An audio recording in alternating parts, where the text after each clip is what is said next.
최근에 보험사들이 실손보험금에 대한 지급 심사를 강화하면서 백내장이나 도수 치료에 대한 보험금 지급 거절이 늘고 있는 걸로 나타났습니다.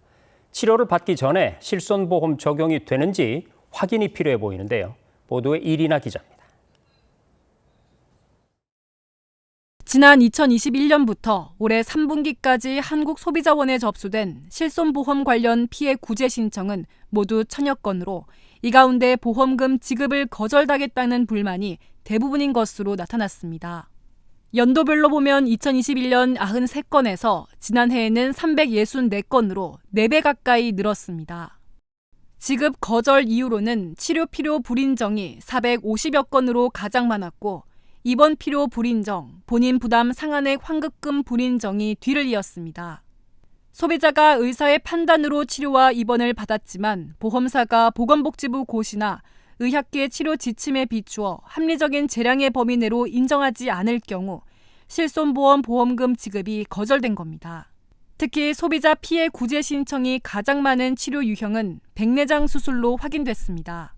두 번째로 피해 구제 신청이 많은 치료는 도수 치료로 반복되는 치료에 대해 보험금 지급이 거절되는 경우가 많았습니다. 올해 들어서는 무릎 줄기세포 치료 관련 구제 신청이 크게 늘었는데 치료가 필요한 관절염 기준 등급에 해당되지 않거나 입원 필요성이 인정되지 않아 지급이 거절된 경우가 대부분이었습니다. 이에 대해 소비자원은 치료를 받기 전 실손보험을 적용할 수 있는지 확인이 필요하다고 강조했습니다.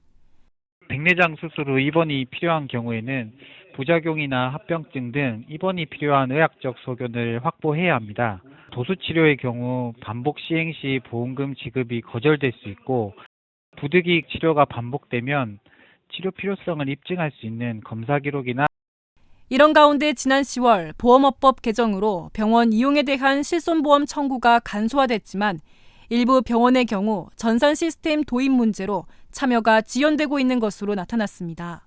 이에 소비자원은 소액 진료비에 대한 실손보험금 청구가 활성화될 수 있도록 병원 참여를 독려할 계획입니다. KTV 이리나입니다.